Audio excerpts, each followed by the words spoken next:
Imagine a boy abandoned in the desert, without bread, without water, on the brink of death.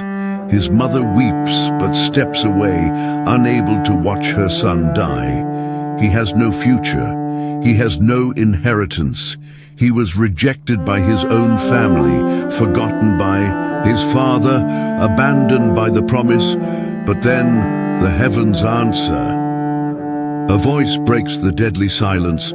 God heard the voice of the boy. This moment, lost among the pages of the Bible, carries one of the most mysterious and powerful acts of redemption in all of Scripture. How did a despised son become the father of princes? Why do the prophets mention his name centuries later? And what does Ishmael represent for those who today live in the shadow of oblivion? This is not just the story of a survivor. It is the portrait of all those who have been rejected, yet heard by God. There is a hidden secret behind Ishmael's life, a secret that spans centuries and still echoes today in the sands of the East. You are about to discover why Ishmael was never just a biblical character. Keep watching to uncover the truth behind the untold story of Ishmael, the rejected son who heard the voice of God. Join us as we explore how Ishmael became a symbol of faith, resilience, and promise, even after being rejected and forgotten by many. A barren plain between Canaan and Egypt, the heat punishes the sand. A woman walks alone. She is pregnant, weak, panting. The surrounding silence seems deafening, but someone hears. His name was Ishmael, but even before he took his first breath, before he opened his eyes to the world, he had already been called by God himself. It wasn't Abraham who chose the name, not Hagar either. The name came from heaven, a name that carried a promise but also a weight. Ishmael, which means God has heard. It was not a name chosen by preference, but as an answer to a cry of despair. Yet the birth of Ishmael would not be the end of his suffering. It would only be the beginning. Ishmael was the son of Abraham, the patriarch, with Hagar, an Egyptian servant. Hagar was not chosen out of love, but out of desperation. Sarah, Abraham's legitimate wife, was barren, and in a human attempt to force the fulfillment of a divine promise, she gave her servant to her husband. That is how Hagar conceived. But what began as a solution soon turned into an open wound. Between two women, a seed was growing, and with it, the poison of jealousy. Pregnant, Hagar fled. The tension became unbearable. Sarah's words were as sharp as blades, and her presence a burden. But in the midst of the desert, Hagar fell to her knees, without strength, without water, without direction. And there, on the brink of survival, an angel of the Lord appeared. He saw her, he heard her, and he said something that would change everything. Behold, you are pregnant and will bear a son. You shall call his name Ishmael, because the Lord has heard your affliction. Genesis 16:11. She was fleeing from pain and found the gaze of God. But the angel did not stop there. He revealed what Ishmael would be. He shall be a wild donkey of a man. His hand will be against everyone, and everyone's hand against him. Genesis 16:12. An untamable spirit, a man of conflict, a natural warrior. That child would not grow up in a cradle of gold, but under the scorching sun and cutting sand. The boy would not be shaped by tents, but sculpted by the desert wind. Hagar, astonished, prostrated herself, her tears mixed with the hot dust. For the first time, someone, better yet God himself, had recognized her pain. And she declared, "You are the God who sees me." Genesis 16:13. The place where it all happened was called Bir Lai Roy, which means the well of the one who sees me. There the invisible made itself present, and the boy's name became eternal. Hagar returned. She returned to the camp. She returned to Sarah. But she was no longer the same. In her womb, not only a child was growing, but a living promise. Time passed, and then, on a silent night, Ishmael was born. Abraham took him in his arms and called him by the name that came from heaven. He loved him deeply. He raised him with tenderness. But a father's love does not always protect against a woman's war. Ishmael grew up among tents and herds. He was not educated in schools, but by the calloused hands of shepherds. He learned to identify tracks, to listen to the wind, to respect the silence of the night. He was not like the children of princes. He was a child of dust and sun. His heart was pure, but it carried the weight of a divided household. And even in his childlike smile, there was something that disturbed Sarah. Decades later, Ishmael would have 12 sons. They would become princes and tribal leaders. Their names are recorded in Genesis 25:13-16. Nebaioth, Kedar, Adbeel, Mibsam, Mishma, Duma, Massa, Hadad, Tema, Jetur, Naphis, and Kedema. His wife, chosen by Hagar, was Egyptian. He did not build palaces. He set up tents. He did not possess armies, but his people dominated the desert routes. But before forming a nation, he would need to survive the exile. Ishmael lived centuries before Christ. Long before the birth of Jesus in Bethlehem, Ishmael was already walking the arid trails between Canaan and Egypt. He did not know the Messiah, but his people would see, centuries later, another prophet arise. In his lineage, his goal? To survive, to defend, to lead. He was a patriarch in times of dust and sword, a survivor.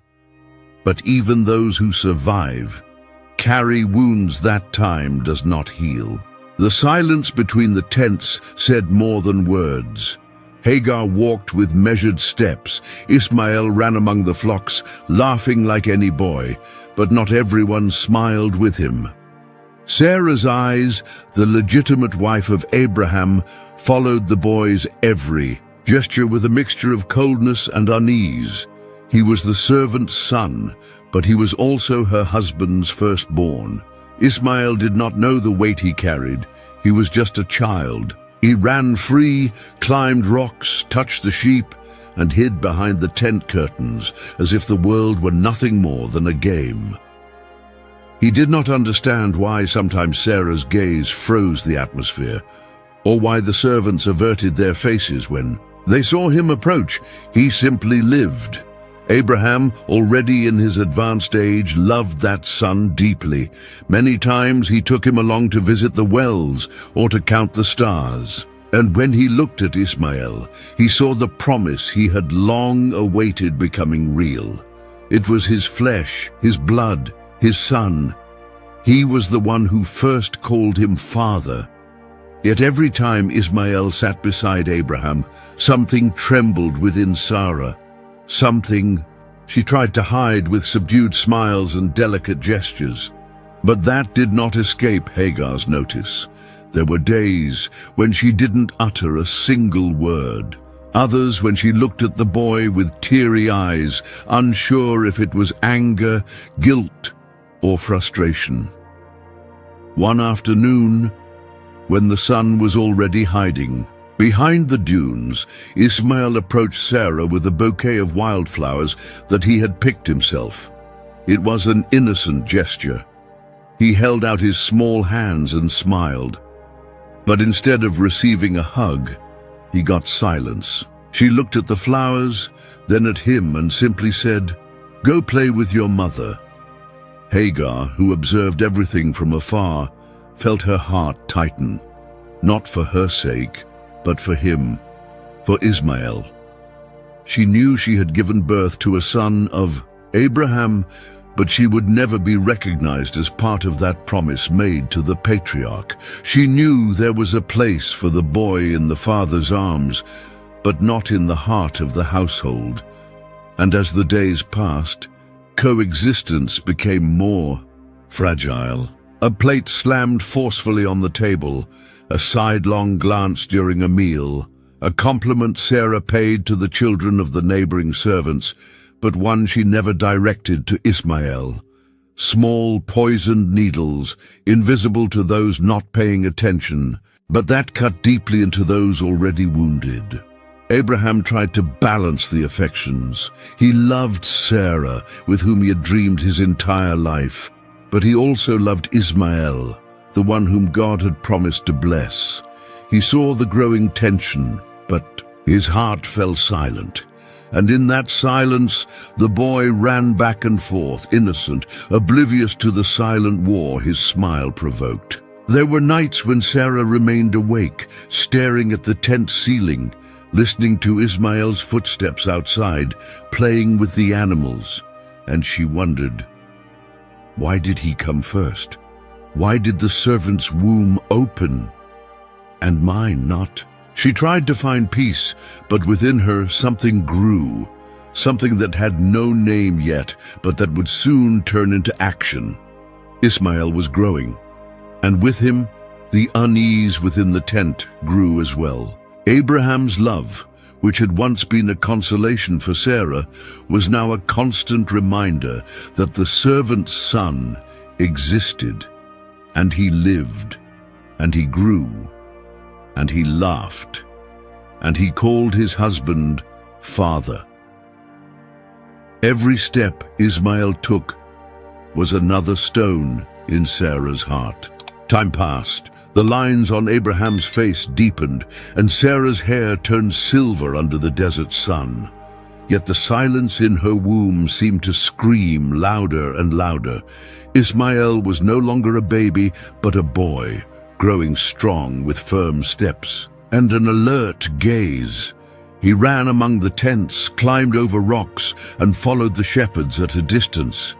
But even with him there, Sarah felt an emptiness that not even the sound of a child's laughter could fill. Because that laughter wasn't hers, Abraham, now nearly 100 years old, still remembered the promise. It was impossible to forget. God had said his descendants would be as numerous as the stars. But a decade had passed since Ishmael's birth, and no new word came from heaven, no confirmation, no visit, only the sound of the wind and the hidden sobs of the woman at his side. Until one day, everything changed. 3 men appeared on the plains of Mamre. They carried no weapons and rode no horses. Their garments were simple, but there was something in their eyes that was not of this world. Abraham ran to greet them, as was his custom, and invited them to rest under the trees. He ordered bread, water, milk, and meat to be prepared. He honored them with hospitality, unaware that he stood before something eternal. As they ate, one of them spoke, his authority freezing Sarah's heart as she listened from the tent entrance. "Truly, I will return to you at this time next year, and Sarah your wife shall have a son." Genesis 18:10. Sarah choked on laughter, not a joyful laugh, but a stifled, almost cynical sound, carrying years of waiting, pain, shame, and frustration. "After I am worn out, and my Lord is old, shall I have pleasure?" she murmured to herself. But the one who spoke heard. "Why did Sarah laugh?" he asked calmly. "Is anything too wonderful for the Lord? At the set time I will return to you at this time next year, and Sarah shall have a son." Genesis 18:13-14. Sarah denied it, claiming she had not laughed. But the man, the angel of the Lord, replied gently but without hesitation, "No, you did laugh." Genesis 18:15. After that, the visitors departed. But their words remained, like firebrands seared into Sarah's ears. The days that followed were full of silence, heavier than the stones of the tent. Abraham watched his wife with tenderness and mystery. He did not know what to expect, but something inside him whispered that the time of the promise was nearer than ever. Sarah, on the other hand, tried to stifle her hope. It was easier to remain barren than to hope and be disappointed again. She did not want to nurture a dream, only to see it die once more. But her body began to change. What had been fatigue turned into a deep sleep. What had been aversion to food became appetite. And then one day she felt it, not pain, but movement, life. With trembling hands, she touched her belly. And there, in the very depths of her being, she knew. The promise had arrived. The months dragged by between fear and faith. Abraham seemed younger, as if each day renewed in him a forgotten joy. And when at last the time came, on the quiet of a starry night, Sarah gave birth. The baby's cry cut through the dry air like a soft thunderclap. Sarah laughed, but now it was a true laugh, full of tears and gratitude. Abraham took the boy in his arms. His name would be Isaac, which means laughter. Genesis 21:3-6. God has given me laughter, Sarah said, and everyone who hears will laugh with me. But not everyone laughed. Hagar watched from a distance. Ishmael, now about 14, looked on curiously at the newborn. He did not understand what it signified, but something within him shifted. A space once entirely his was about to be shared. The full attention that once belonged only to him would now be divided in two.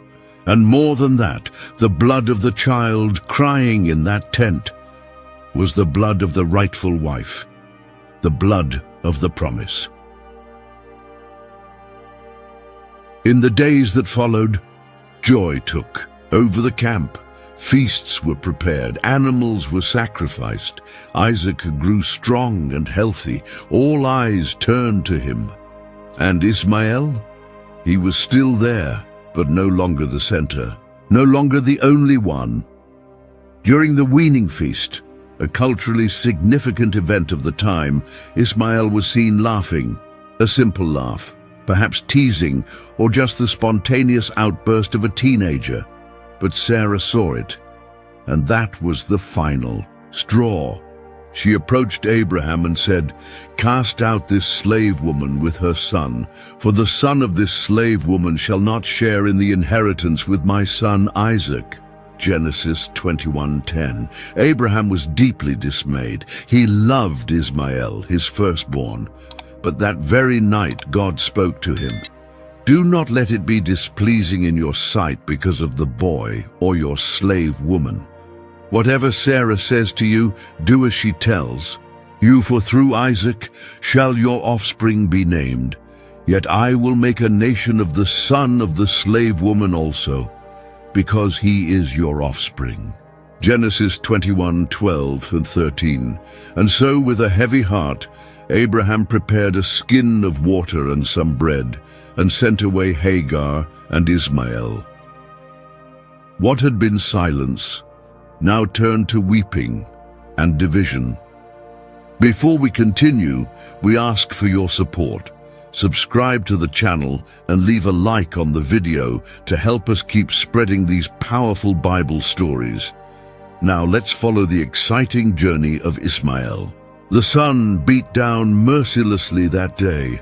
The tents were draped in colorful fabrics, animals had been slaughtered, and the scent of roasting meat filled the camp. The servants rejoiced. There were claps, smiles, and music. Isaac, the son of promise, was being weaned, a major milestone in their culture. Abraham watched the celebration, his face serene, but his eyes misty. He had waited so many years for this moment. Isaac was healthy and joyful, clinging to his father's legs. Sarah could not contain herself. Her face shone like never before. She smiled with her lips, with her healed womb, with her restored soul. Off to the side in silence stood Hagar. She did not join the dances or the conversations. Her gaze remained fixed on one place. Ishmael, now about 16, a teenager among men, no longer a child, yet no longer finding his place. Ishmael watched the festivities intently. Sometimes he laughed with the others. At other times, he slipped away with a sober look. No one truly knew what stirred in his heart. Only Hagar understood him. That day she felt a strange weight hanging in the air. As the party continued, someone saw Ishmael mockingly laughing, perhaps at something Isaac did, perhaps mimicking a gesture, or simply drawing attention in typical adolescent fashion. But Sarah saw it. To her it was more than a joke. It was a threat, an affront, the spark that ignited every insecurity still burning within her. She approached Abraham, her eyes steady and her heart aflame. "Cast out this slave woman and her son, for the son of this slave shall not share in the inheritance with my son Isaac." Genesis 21:10. Abraham froze. Those words cut deeper than any sword. Expel Ishmael, his firstborn, the boy he had held in his arms, taught to walk, to hunt, to pray, to serve. He felt the ground tremble beneath him. He tried to reason, but the words died on his lips. Sarah did not relent. Her once wounded gaze was now unyielding. She would have no more division, no more shadows around her son. Isaac must be sole heir, sole focus, sole promise. That night, Abraham did not sleep. He paced in circles, prayed in silence, gazed at the stars as he had since youth, since God's first voice called to him. And there, in the stillness of midnight, God spoke again. "Do not be distressed because of the boy, or because of your slave woman. Whatever Sarah tells you, do as she says, for through Isaac your offspring will be named. Yet I will make a nation of the son of the slave woman also, because he is your offspring." Genesis 21:12-13. Abraham fell to his knees, as if heaven itself confirmed his anguish. At dawn, before the sun fully rose, he approached Hagar's tent. He carried a skin of water, a piece of bread, and eyes that did not know how to say goodbye. Hagar looked at him in silence. She asked no questions, shed no tears. She knew. Abraham offered the skin with trembling hands, touched his son's shoulder, attempted a smile, but could not. Ishmael, confused, did not understand what was happening. His gaze searched his father's eyes and found only pain. No farewell was spoken aloud. Only the sound of the leather skin being strapped, the cloth drawn over Hagar's head, and footsteps beginning a new journey. Not a journey, an exile. Hagar walked on, her son by her side. The desert before them seemed endless. Each step was a question, each gust of wind a cutting silence. Ishmael looked back, hoping his father would change his mind, but the tents shrank to mere shadows on the horizon. They were alone. The sun grew crueler by the hour. The sand burned their feet. The water dwindled. The bread hardened. The silence between mother and son grew thick.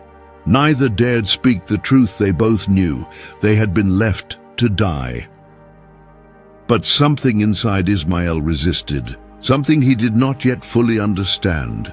A spark inherited from his father, a faith not yet named, but burning in his young breast like a forgotten promise. and Hagar. She kept her eyes on the ground, one foot after another, one breath after another. The boy at her side was not just her child. He was all she had, the only part of her that God had seen. The very tent that once sheltered him now cast him to the wind. The desert heat was not just a matter of climate. It was a sentence, a cruel and silent judge. Every gust of wind carried grains of sand that stung like tiny, invisible shards. The sky above was a bronze ceiling, impenetrable, and the ground below, an endless, thirsty expanse. Hagar walked with burning feet, her sandals torn by the rough earth of Beersheba. Ishmael followed her, but his steps no longer held the firm stride of the boy who once ran freely among Abraham's flocks. The sun seared their skin, and the two trembled, not from the cold, but from weakness. The silence between them was stronger than any conversation. She knew where she did not want to go, back to the tent where she had been rejected. But where could they go now? Where was the promised water, the rest, the fulfillment of that ancient word from God?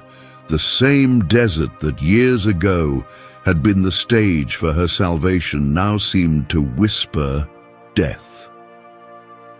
The leather jar hung empty from her shoulder.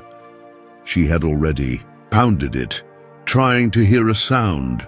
She tried to squeeze it with her hands, turn it upside down, shake it as if a drop were hidden at the bottom. But there was nothing left. No water, no hope. Ishmael, gasping, stumbled. Hagar caught him before he fell completely. The boy leaned against a rock, breathing with difficulty. His lips were cracked, his tongue stuck to the roof of his mouth. His eyes were glazed. Even so, he did not complain. He did not cry. He did not beg. He simply endured. It was that silence that cut Hagar's heart the most. She embraced him for a while. She tried to smile, to say that they would find a way, that the sun would set soon, that at night the air would be cooler. But she herself did not believe it. Her body trembled, her knees buckled, and then she made a terrible decision to walk away. She knew what was coming. She placed her son beneath a small, dry bush, a scanty shade that barely covered his head, but it was all she had. Ishmael did not protest. He simply lay down.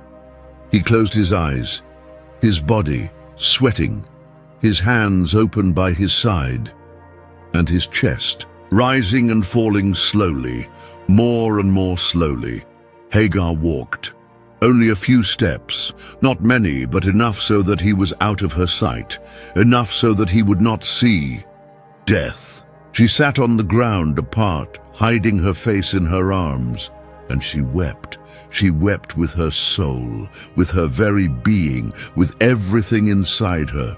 She wept like a mother who sees life slipping away from her hands without being able to hold it. She wept without words, without explanations, an ancient deep cry, dry like the desert itself.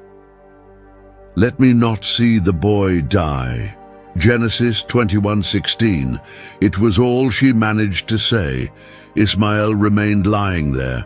His chest still moved, but it was almost imperceptible. He no longer cried, but he felt. He felt the pain of thirst, the pain of abandonment, the pain of rejection, and then something inside him broke. It was not a shout. It was not a cry of despair.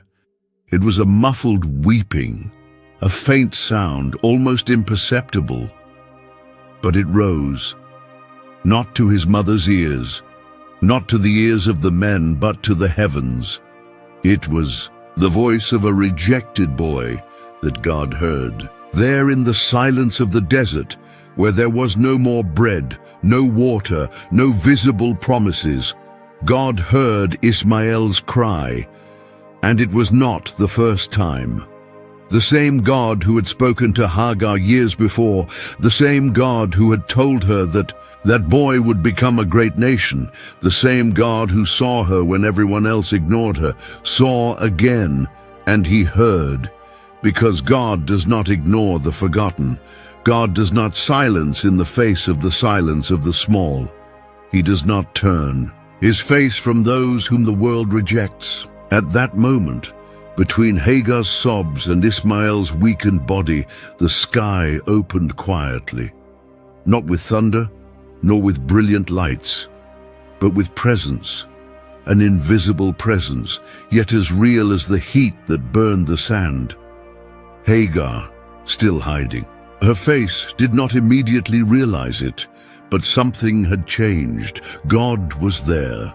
There were no more cries, only a weeping that reached up to God.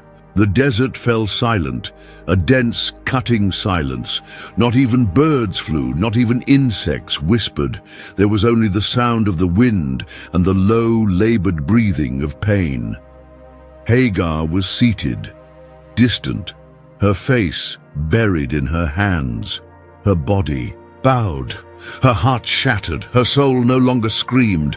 It merely throbbed like an incurable wound. Before her lay the son she had carried in her womb, now sprawled on the hot sand between life and death. There was nothing but dust and heat. But God was there. And when everything seemed lost, the sky spoke. Hagar. The voice was clear, firm, and yet gentle. Slowly, she lifted her face. The air seemed different, a new breath. It did not come from the side. It did not come from the ground. It came from above. "What is the matter, Hagar? Fear not, for God has heard the voice of the boy from where he is." Genesis 21:17. She froze.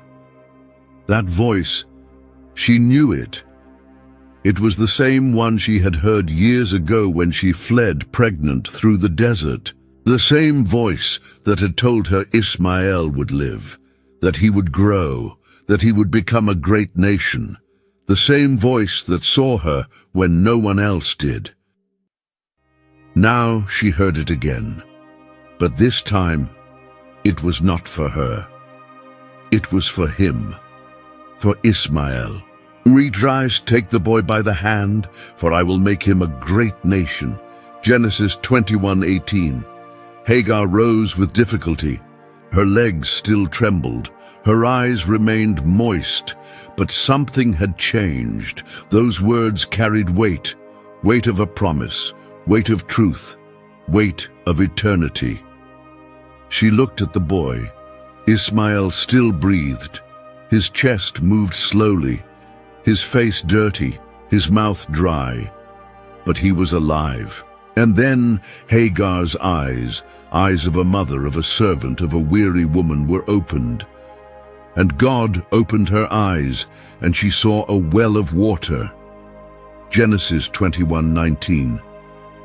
She blinked, looked again, and there it was, a well. It was not a mirage. It was not a product of despair. It was real as the thirst, as real as the suffering, as real as the promise made years before. The well had been there all along, but she had not seen it, not because it wasn't there, but because her eyes had been closed by fear, by pain, by abandonment, and it was God who had opened them. Hagar ran. Yes, she ran. With the last of her strength, she ran to the well. She knelt. She filled the jar quickly, her hands trembling yet filled with faith. She ran back to Ishmael. Gently, she lifted his head, poured the water over his parched lips, then into his mouth, and then over his forehead. And then he breathed more deeply. Life returned. Ishmael opened his eyes, weak but alive. He looked at his mother, then at the sky. And there, at that moment, under the sun that had once condemned them, The promise was revived. Hagar wept, but now it was different. It was not lament, it was relief, it was gratitude, it was awe. She looked at the well and remembered, "You are the God who sees me." But now she could also say, "You are the God who hears me." And there, in the silence of the desert, with no witnesses but the heavens, God reaffirmed, Ishmael would live, and he would become a great nation. He would not be a servant, he would not be a shadow, he would not be forgotten. He would be a leader, a patriarch, a name among names. The boy who had been cast into the dust was standing again, not by the hands of men, but by the hands of God. The desert had not changed, the heat still burned, the hardships did not vanish. But now there was a well, a place of provision, an eternal sign that not every drought is the end. Ishmael rose. Water trickled down his chin. His eyes shone with renewed life. His muscles were still weak, but his steps sought firmness. And Hagar, by his side, smiled through tearful eyes. That very well would remain there, a silent witness to divine intervention, a place where heaven descended to the earth, not in glory, but in mercy. And Hagar would never forget it. From death sprang forth the promise that no one else could see. The desert did not forgive, but it did not forget either. The sand, marked by the footprints of Hagar and Ishmael, held stories that the wind could not erase.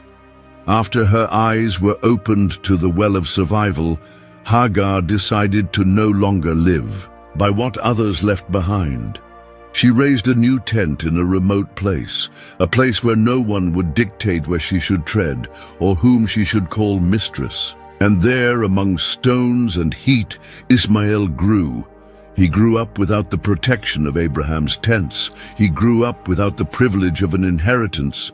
But he also grew up without restraints, without demands, without masks. His teacher was the wind, his book, the boundless landscape, his school, the struggle for every drop of water and every morsel of bread.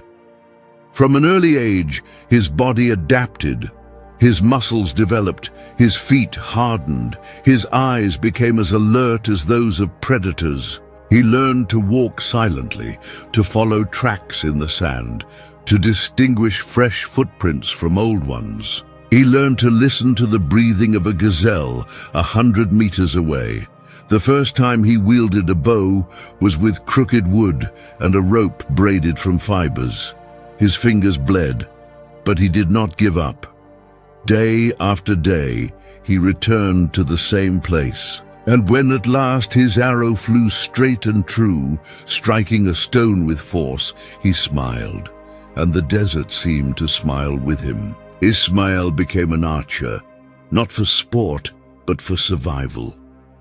Hagar watched him with proud, silent eyes. She never interfered. She knew that the desert would be his tutor, and thirst his discipline. It was not a time for protection. It was a time for growth, and the boy was being forged. The nights were cold. Many times they slept embraced in silence, listening to the crackling of the sand and the distant howls of animals. Ishmael did not ask about Abraham, but sometimes, when he gazed at the stars, his eyes fixed on one spot, as if waiting for an answer that never came. The only certainty he had was that the promise was still alive. God had said, "I will make him a great nation." But all around him was only dust, stone, and silence. No people, no clan, no raised banner, only him, his mother, and the parched land. Yet that land accepted him, and he accepted it in return. He learned to find water where ordinary eyes saw only desolation. He discovered hidden wells, stones that provided shade, roots that offered moisture. He became one with the land, one with the climate, one with the animals that dwelled there. In time, the fame of his name began to spread. ISHMAEL, the warrior of the south. The man who hunted with his eyes closed. The one whose arrow never missed its mark. Nomads who crossed his path spoke of him with respect, some with fear, others with admiration. But even there, even with his recognized strength, he was alone. Hagar knew it, and in her maternal heart, she also knew that it was time for her son to have a home, even if it was made of tents, a name beyond his own, someone to share the fire, the nights, the stories, the rare smiles he still managed to show. Then she journeyed down to Egypt, her land of origin, and from there brought a wife for ISHMAEL. We do not know her name, but we know of her origin, Egyptian, like Hagar, someone who would understand the sands, the customs, and value silence as a form of communication. The wedding was simple. There was no feast like those in the lands of Canaan. There were no noble guests, but there was a kindled fire. There was bread shared. There were eyes meeting eyes, and there was an alliance. And so the boy became a man. His own tent was now his steps broader, his voice firmer, his shadow larger, but inside him something still sought. He was strong, he was feared, he was a hunter, a protector, a husband. But his heart carried a restlessness that even the desert could not quiet. For as much as his feet had adapted to the sand, his soul still yearned for solid ground. He could not say what it was, an emptiness, a calling, a distant memory of a father who loved him, but who had left, of a home that had embraced him, yet expelled him, of a promise made, but not yet fulfilled. The desert had given him a home, but it had not given him rest. His wife gave him children, but not answers. The bough gave him sustenance, but not an inheritance. The desert was his dwelling, but his soul still searched for a place of peace. Time in the desert is not measured by clocks or bells. It is told by the cycle of the sun and the wear on one's sandals. Each wrinkle on the face is a memory, every lost tooth a lesson, every scar a story that the desert wrote without asking for permission. ISHMAEL was now a full-grown man. The boy from the well had become a warrior, a hunter, a father. The years had carved on him a determined expression, eyes that read the horizon, and calloused hands that knew how to build, protect, and guide. Hagar, his mother, now older, looked upon her son with silent pride. She spoke little. It was unnecessary. The way she kneaded the bread, adjusted the tent, guarded the jar. Everything was a reverence for the journey they had lived. ISHMAEL's tent, once lonely, was now merely one among many. Around him, clans began to emerge. It was not from one day to the next. It happened gradually. The children he had with his Egyptian wife began to grow. Men like him, born under the scorching sun, raised to the sound of the winds and forged in the struggle for every drop of water. In time, ISHMAEL's sons formed their own tents. There were 12 of them, as recorded in Genesis 25:13-16. Nebaioth, Kedar, Adbeel, Mibsam, Mishma, Duma, Massa, Hadad, Tema, Jetur, Naphis, and Kedemah. Each of them carried the blood of the exile. Each inherited not lands, but the spirit of a father who learned to master the land that no one else wanted. None of them inherited walls, but all inherited the wind, free, fierce, and constant. They did not have cities, but they had territory. They did not have thrones, but they had tents raised with dignity. And those tents began to spread like seeds. Carried on the wind, merchants passing through their lands found steadfast hospitality. Nomadic groups seeking passage found respect, and those who sought confrontation met resistance. The tribes led by ISHMAEL had no kings, but they knew whom they would follow, the one who survived where no one else did. The 12 sons formed clans. These clans spread.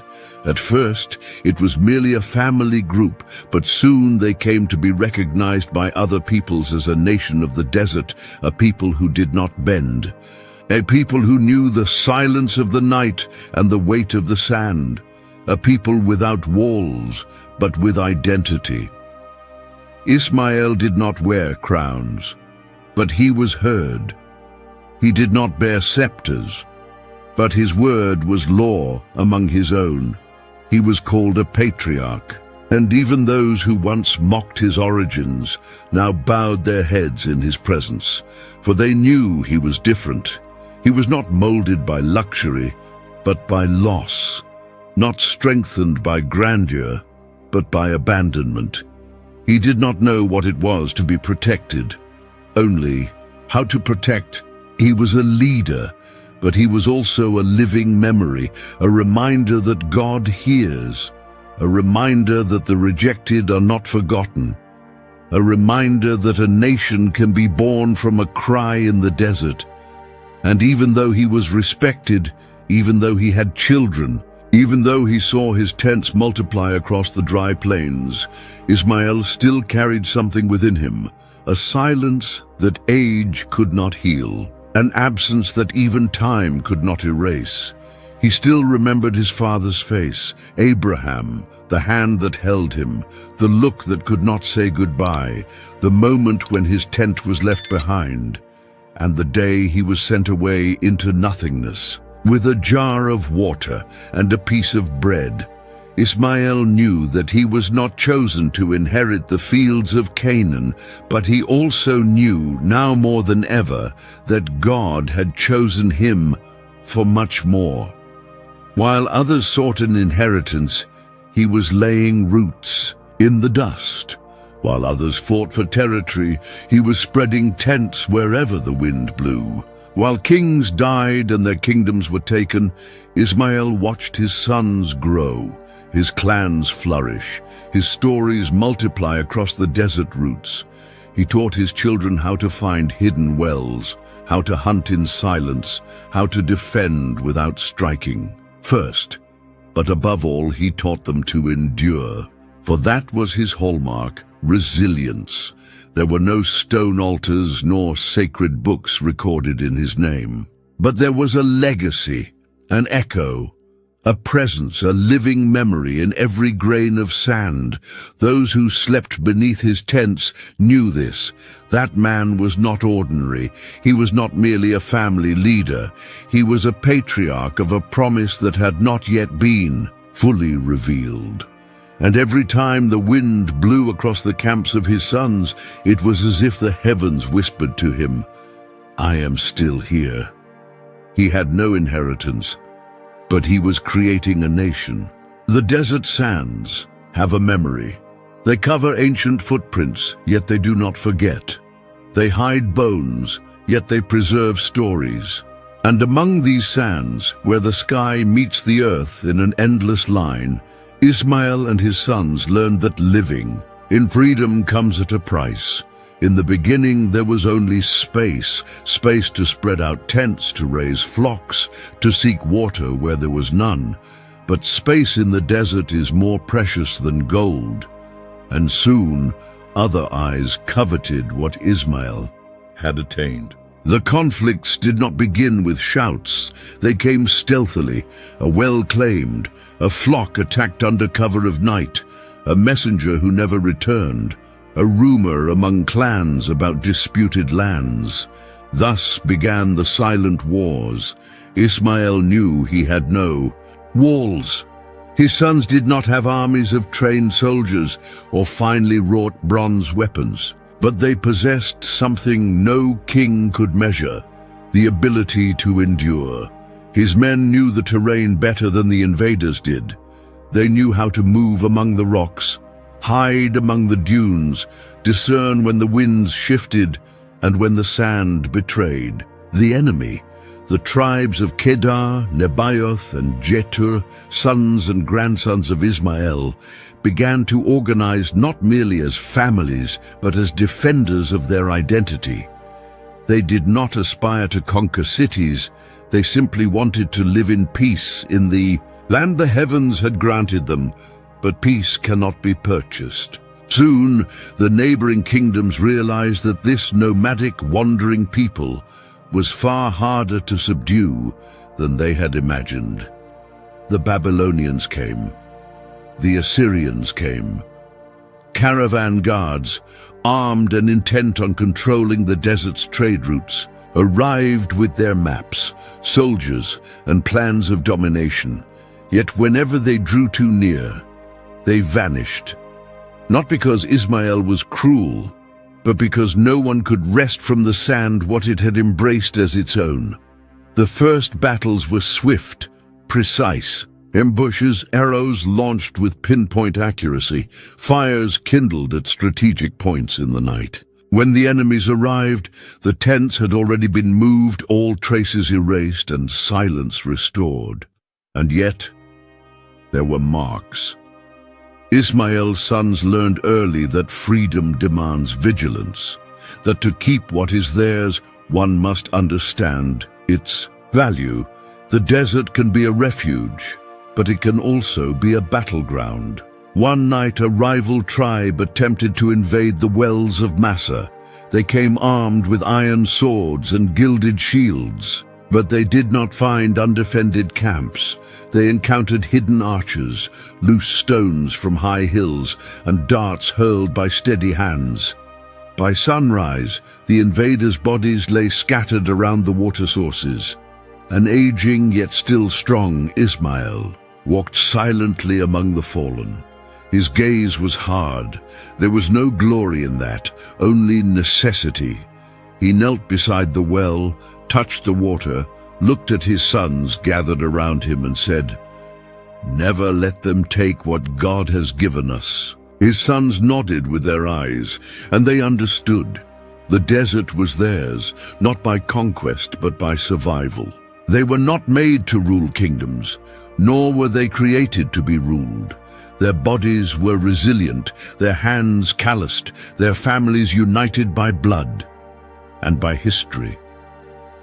As generations passed, the names of Ishmael and his sons began to circulate among the peoples.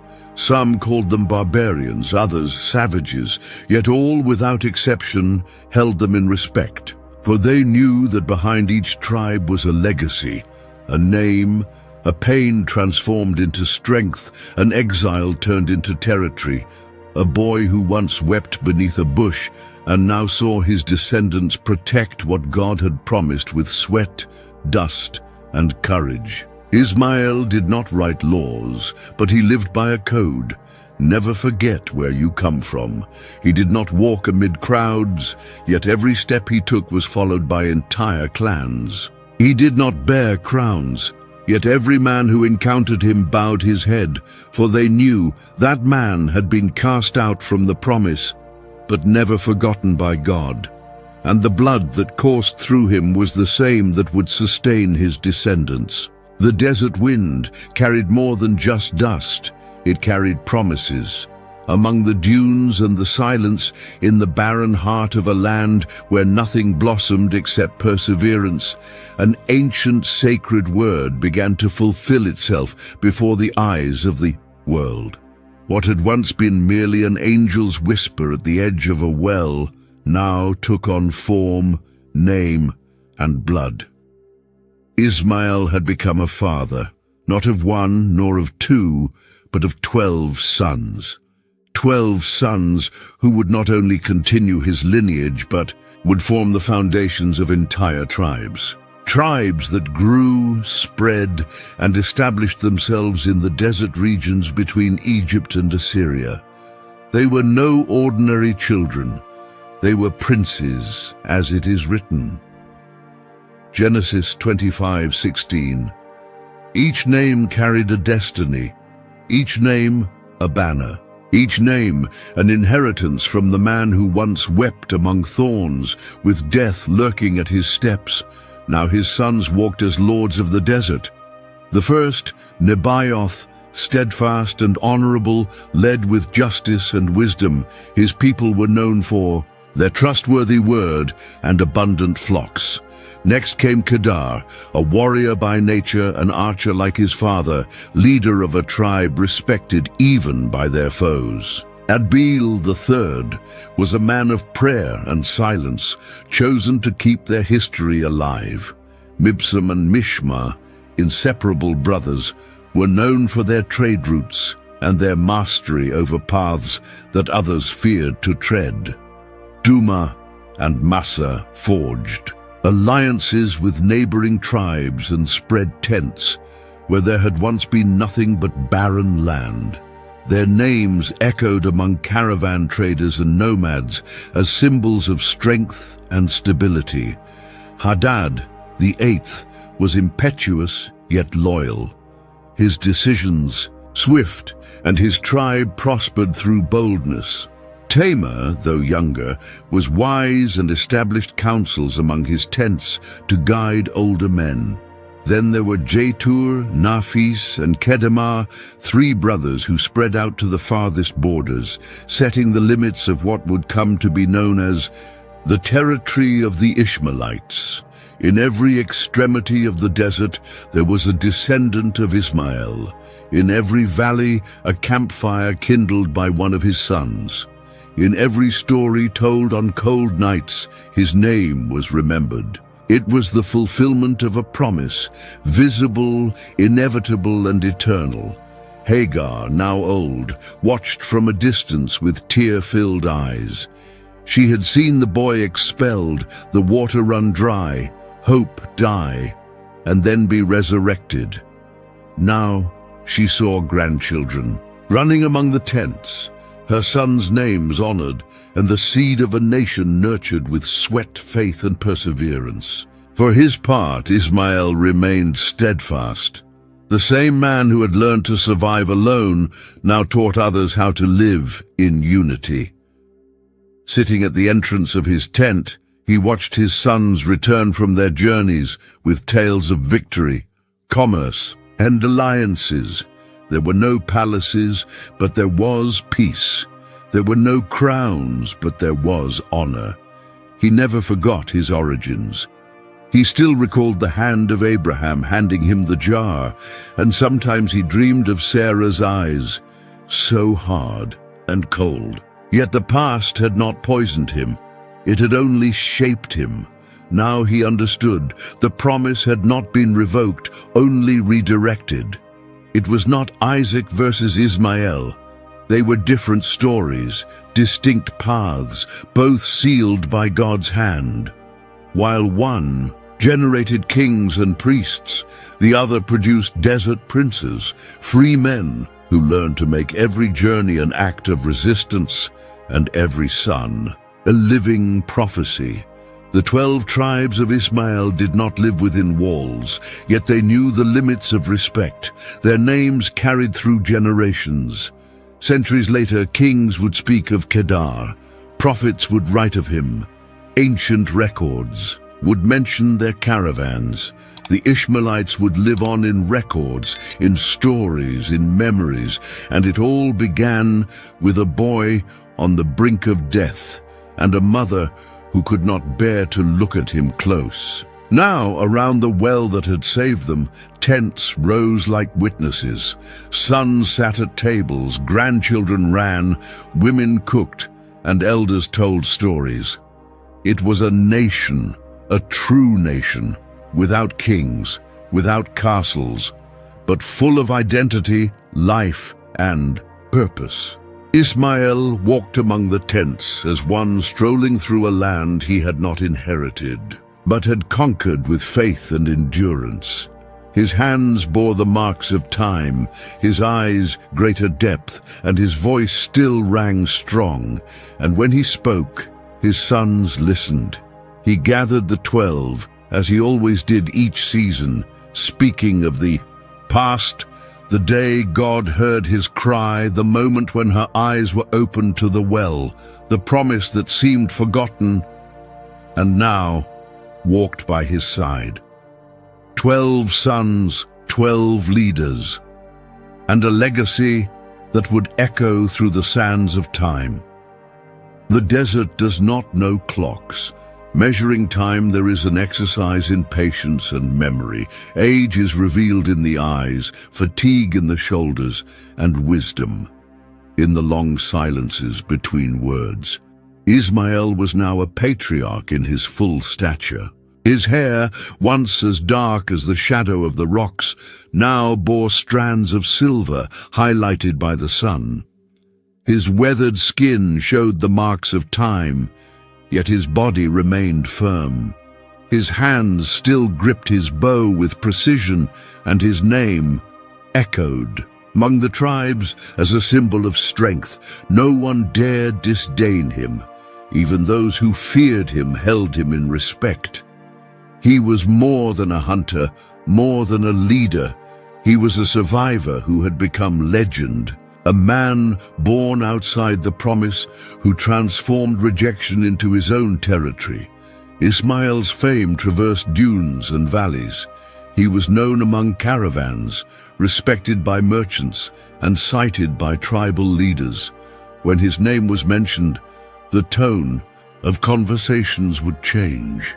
They said he was impossible to surprise, that his ears could detect the sound of a snake slithering many paces away, that his bow was an extension of his arm, that his arrows flew as if they were part of the very wind. These were not mere legends, but true stories. Once, a group of northern invaders tried to capture one of the wells controlled by his sons. They came under the cover of night, silent and armed with long blades and cowardly schemes.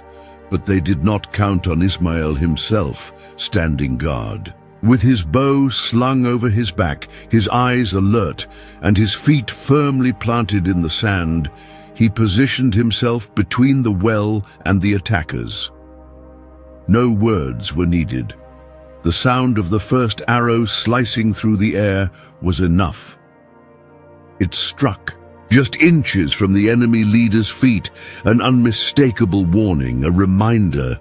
The invaders retreated without a fight, without shouts, for they knew they faced a man who had already overcome battles far greater than any of them could imagine.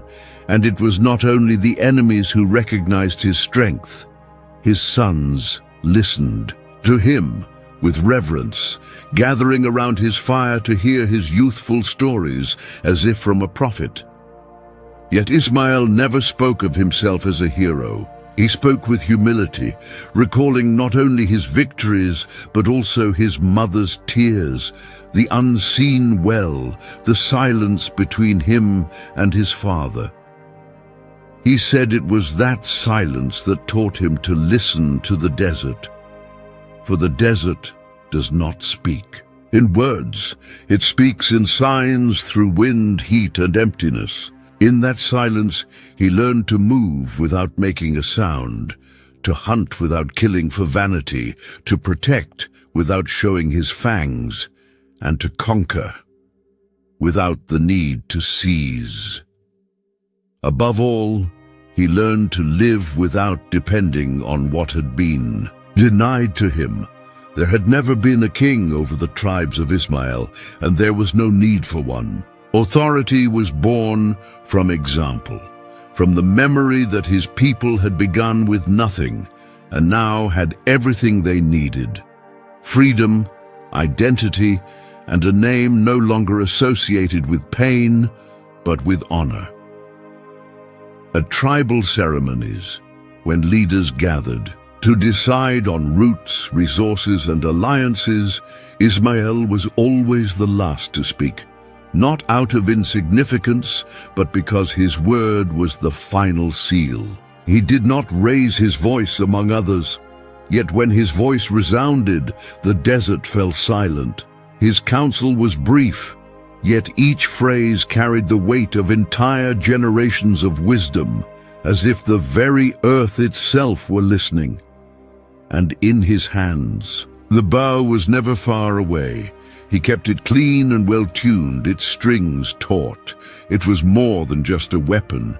It was a symbol, a legacy, the object that had accompanied him from youth and now rested among his most cherished memories. During ceremonial days, ISHMAEL would take his bow and release a single arrow at sunset, always aimed in the direction of the wind. It was a simple gesture, yet laden with meaning.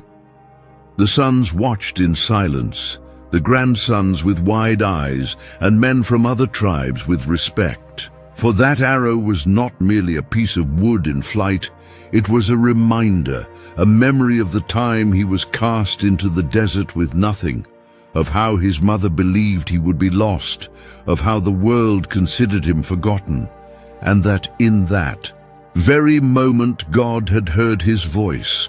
The sound of the bow slicing through the air was the sound of resistance, of faith, of rebirth, a sound echoing that of a boy who survived and of a man who learned to grow stronger than his pain. Each arrow released carried the memory of his exile.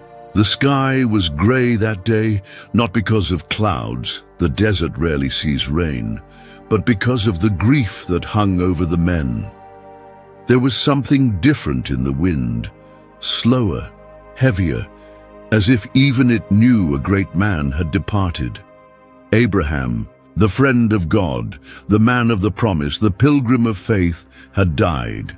His breath had ceased in his advanced years, having lived many days and been satisfied with life.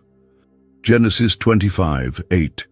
Yet even men like him, giants in faith, end their journeys in the same earth as all others. Now the father's body lay wrapped in simple cloth, awaiting burial, and then after years of silence and distance, ISHMAEL reappeared. No one had called him. No message had been sent to the distant lands where he lived with his sons and clans. Yet he knew. Blood knows, the heart feels, and a soul that shares the same Father recognizes the moment when something changes in the world.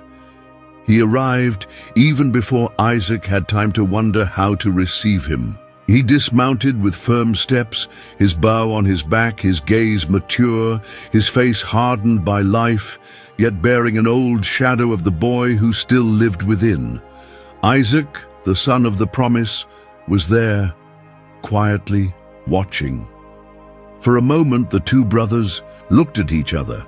No words were exchanged. Isaac held the cloth that enveloped their father's body, while ISHMAEL, standing at the tent's entrance, merely lowered his head. In that simple gesture, the years vanished. The entire past condensed into a single second. The cry of the desert, the empty jar, Abraham's silence, the presence of God, everything lay between the two brothers. And a body. Together they carried the body to the cave of Machpelah, the site Abraham had chosen years before, where Sarah now rested. It was a sacred place, purchased with silver, a witness to God's promises and the faith of a man who left everything for a land he had yet to know. Isaac and ISHMAEL carried the body together. No servant touched it. No help was offered. Only the two sons, the son of the promise and that of the desert, one on each side, guiding the remains of the one who brought them into the world, and separated them with decisions that still bled. During the burial, there were no loud prayers, no theatrical laments. Yet the silence spoke, louder than any cry, deeper than any mourning, telling of all that might have been and was not, of all that was lost in time. ISHMAEL looked at the stone that covered the grave as if it were a mirror. There lay the father he had known and would never see again, the man who loved him yet sent him away, who gave him life and exile. And still, ISHMAEL harbored no hatred. There was pain, yes, and longing certainly, but no rancor. For time had taught him that some wounds heal not through revenge, but through understanding. And there, before the cave, he understood.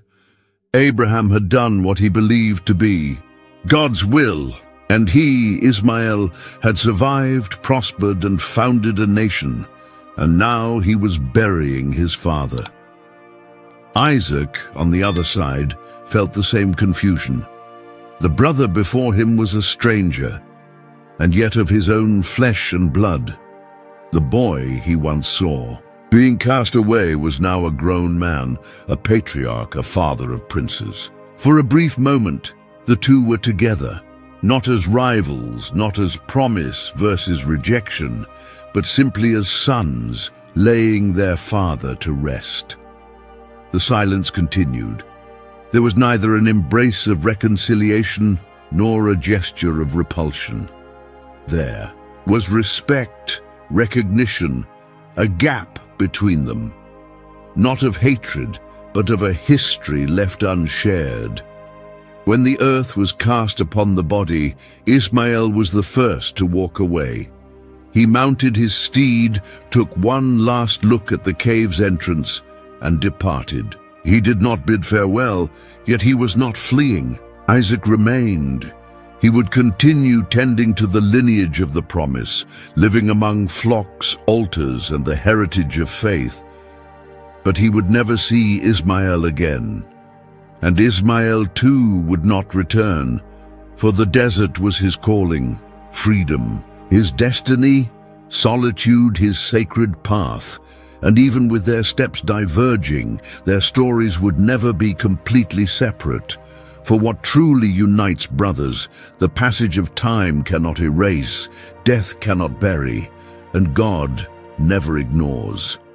On that day, two brothers buried a father in the earth, yet the chasm between them remained alive. The desert sands do not only cover, hide, or bury, they also preserve. Like pages that sway with the wind, they keep alive the memory of those who walked courageously along their paths. Ishmael's name was no longer just that of a man. It had become an ancestral echo, a symbol among the peoples spanning the Arabian Peninsula, from the borders of Egypt to those of the Euphrates, from the mountains to the sea. A name that the wind repeated in silence as it blew among tents and marketplaces. His sons controlled the trade routes, not through armies but through wisdom, through adaptation, through cunning and endurance. They knew every water source, every shadow cast by a rock, every star that guided the caravans. The desert was not an obstacle, it was a map. The Ishmaelites controlled the paths along which gold, perfumes, myrrh, incense, spices, and salt passed. Phoenician, Babylonian, and Egyptian merchants had to negotiate with them, cross their lands, and respect their agreements. Whoever wished to reach the other side of the world had to pass through where the sons of Ishmael guarded the dunes. For example, the tents of Kedar became legendary. The thick, dark fabrics, sewn by the women of the tribes, withstood both wind and time. They were visible from afar and served as either a sign of peace or a warning.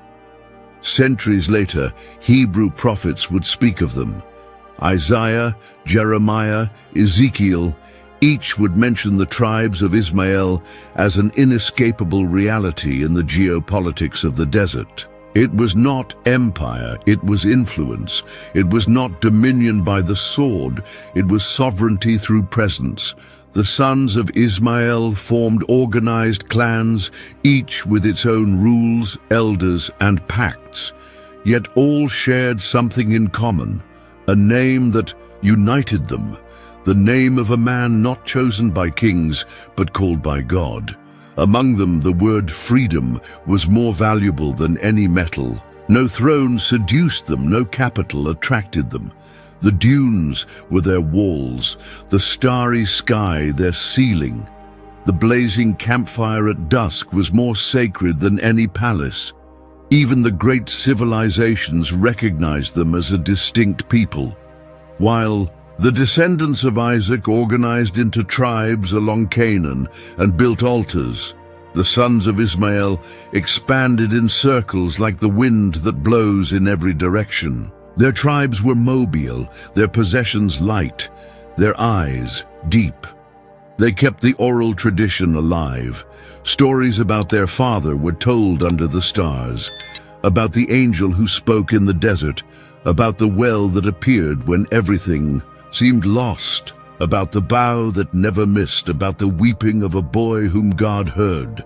Generations passed, but the names remained. Nebaioth was recognized as the ancestor of the Nabateans, a people who would later build stone cities and dominate trade routes in Arabia. Kedar was cited as a powerful tribe of brave men and honorable women. Duma, Massa, Tema, each name became a lineage, a living history passed on to children and then to their children. They knew who they were, they knew where they came from. And even though they had been expelled from Abraham's household, even though they had not inherited the promised land, they had inherited something that no one could take away, the favor of God, which was promised and fulfilled. Ishmael no longer watched with his own eyes. Time had left him in quiet old age, but what his eyes could no longer see, his seed accomplished. In every well, a tribe. In every market, a name. In every caravan, a trace of the spirit of one who faced death and was uplifted by the hand of the Most High. And even those who did not know his story deeply respected the sound of his name. It was as if the very desert spoke. Here walked one who was forgotten, but not by heaven. Here lived a man who had little, but planted much. Here was born a people without a throne, but with an eternal purpose. Wherever they went, the sons of Ishmael left traces of order, wisdom, and strength. They did not write laws, but they inspired codes. They did not establish temples, but they recognized the signs in the heavens. They did not seek dominion, but made movement their authority. The tribes grew and multiplied, intermarrying with other peoples. And although the years passed, the memory of their father remained alive. For everything they had began with a boy who wept at the foot of a bush, a cry that ascended to heaven and was never forgotten. Men die, but their voices remain. When the desert wind passes through silent tents, it seems to carry ancient whispers, voices buried in dust, memories scattered like seeds in the sand. And among those voices, there was one that refused to be silenced. The voice of Ishmael. His body no longer walked among the living.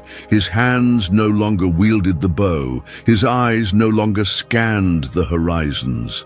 But his descendants, alive and growing, resonated throughout the east. The sons of his sons multiplied. From his 12 princes, tribes formed, and from those tribes, kingdoms emerged. They stretched across the deserts of Paran, the plains of Arabia, and the borders of Mesopotamia. They were not shadows of the past. They were the roots of the future. What began in exile had now become a people recognized by both heavens and earth. The prophets of Israel, those who received direct revelations from God, began to mention him. Isaiah, the visionary, wrote about Kedar, son of Ishmael, and about his resilient tents, abundant flocks, and bravery. Isaiah 21:16-17. Jeremiah spoke of the desert kingdoms by name, mentioning Duma and the clans descending from the forgotten son. Jeremiah 49:28. Ezekiel, the exile in a strange land, also described the Arab peoples who traded with Tyre and welcomed caravans from the lands of Ishmael. Ezekiel 27:20-21. The Bible, which once barely whispered of his birth, now proclaimed his descendants aloud. Not as enemies, nor as the forgotten, but as a legitimate presence on the pages of prophetic history. Kedar, grandson of Hagar, became a symbol of Arab life, a people of brave men, skilled hunters, and shrewd merchants. Their tents were mentioned, not for their frailty, but for their durability. The tents of Kedar became an image of strength and permanence. The psalmists also knew that name. Ishmael was no longer merely the boy of the desert. He was now a landmark, a lineage that God allowed to cross the paths of revelation. In Psalm 125, the poet laments, "Woe is me, a wanderer in Meshech, and as one dwelling in the tents of Kedar." Even those who saw the Ishmaelites as different recognized their significance, for they were everywhere. Their flocks nourished kingdoms, their caravans carried riches, their borders marked the limits of empires. And even those who had never deeply heard the story of Hagar knew the name of their father. Time could not silence him. The distance from Abraham's tent did not erase him from divine memory. God had promised, "I will also make a nation of the servant son, because he is your offspring." Genesis 21:13. And now, the whole world began to hear the echoes of that nation. Among the sacred scrolls in Psalms and visions, the voice of the boy in the desert resounded once more. Not as lament, but as testimony, not as noise, but as an answer. His descendants influenced more than commerce.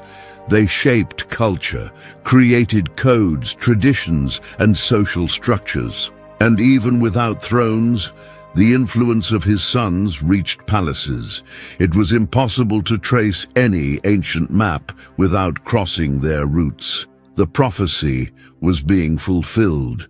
The voice of the boy whom God heard while he wept at the foot of a bush now echoed in the voices of the prophets, in the songs of the tribes, in names recorded in sacred scrolls. If Hagar were still alive, she would smile upon seeing this, the despised servant, the woman who fled from suffering, the mother who placed her son beneath a bush, saying, "I cannot bear to watch him die."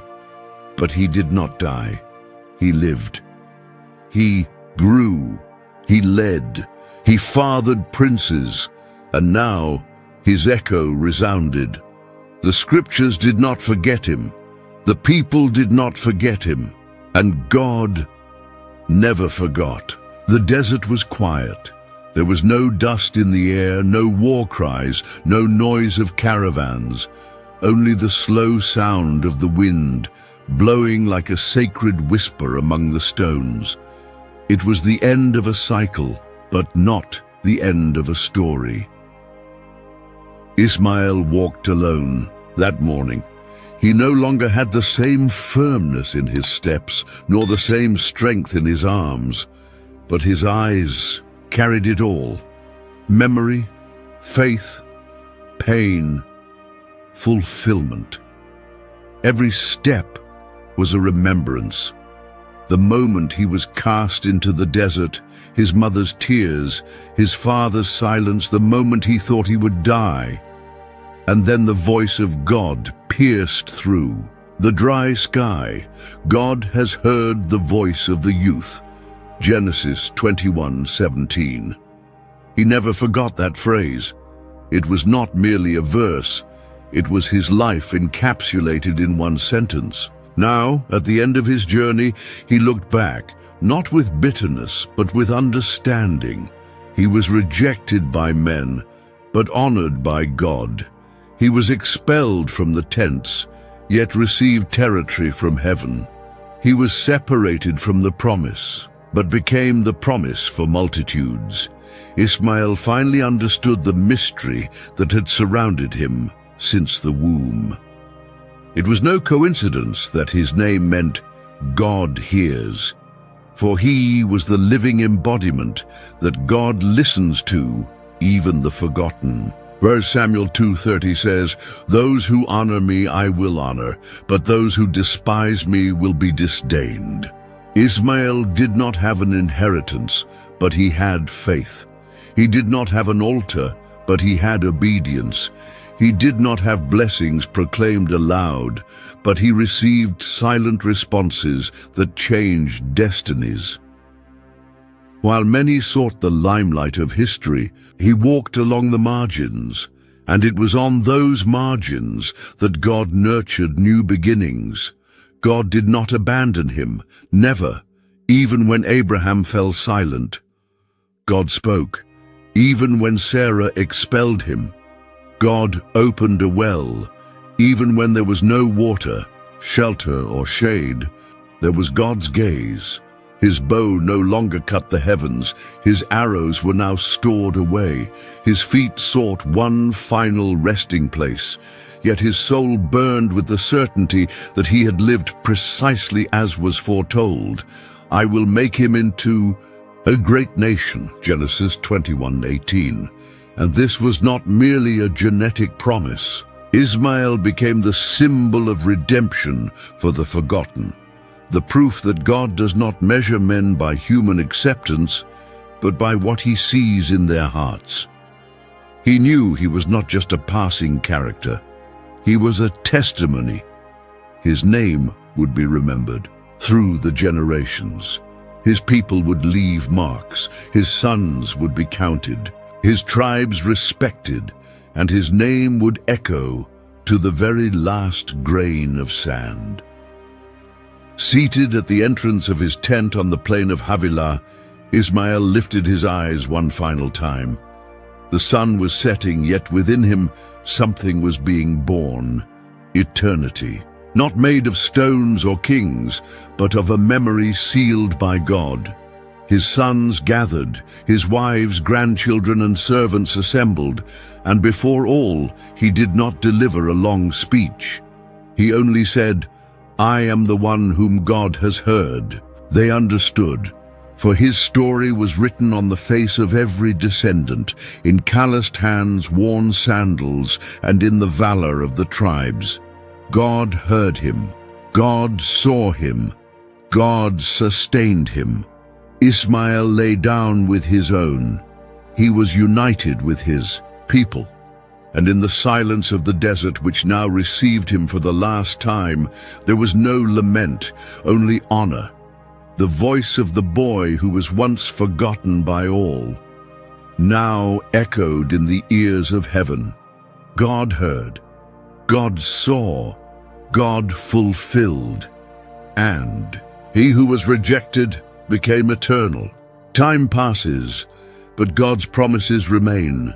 The desert sands, marked by forgotten footprints, continue to move with the wind. Tribes are born, empires fall, civilizations rise again. Yet among all the stories the arid earth has seen, one never fades, the story of Ishmael. He was the boy who was not meant to live, the one rejected by society, excluded from the human promise, forgotten in the tents he left without honor. But he was also the one whom God chose to hear. Ishmael did not found a temple, yet his name became the foundation of a people. Ishmael did not reign in Jerusalem, yet his sons raised tents that reached the ends of the world. Ishmael did not walk with kings, but his blood flows in the arms of warriors, prophets, and poets. His spiritual legacy transcended millennia. It is impossible to recount the history of the peoples of the Middle East and of humanity without mentioning his name. The descendants of Ishmael formed powerful tribes, such as the Kedarites, Nabateans, and Temanites, whose traces are still studied today in the stones of history and ancient manuscripts. In Islamic tradition, Ismael is considered a prophet and patriarch, a direct ancestor of Muhammad, the founder of Islam. Many Muslims recognize in his lineage a fidelity to Allah and see his life as a symbol of submission and perseverance. The story of the sacrifice, in which he was willing to offer himself in faith alongside his father Abraham, is commemorated every year during Eid al-Adha, the greatest celebration of surrender and trust in the divine plan. In the biblical records, Ismael remains present, not as a supporting character, but as living testimony that God does not forget the rejected. The Bible, the Quran, and the Arab oral traditions all preserve his voice. Yet his voice is not merely a distant echo of the past. It still speaks. It speaks to hearts that have long been pushed aside. It speaks to mothers who weep for their children under the weight of exclusion. It speaks to men who wander parched lands, unsure if a hidden well lies ahead. It speaks to souls bearing names marked by pain, who hope that someone will see them. Ismael is the eternal symbol that God hears, and if he heard a boy in the midst of the sand, alone, weak, forgotten, he still hears. Even today, in times of war and reconciliation, division and reconstruction, the story of Ismael bridges a divide between peoples, between brothers, between faith and identity. It is not a story that ends in a tomb. It is a story that lives wherever there is dust, where there is silence, and where there is hope. You, who have ever felt outcast, you who were left behind, you who bear no titles or inheritances. The story of Ismael is yours as well, for it proves that it is not men who choose who is remembered. It is God who writes the lines of eternity with fingers of mercy. And the same voice that said, "You shall call his name Ismael, because the Lord has heard your affliction," still whispers over the sands of your life. The world may forget, people may turn away, but God hears, God sees, and God acts. And the story of Ismael is not merely recounted, it still speaks. If you enjoyed this story, 2 more videos featuring impactful biblical stories like Ismael's will appear on your screen. Click to watch them, and don't forget to subscribe to the channel and leave a like. May God be with you.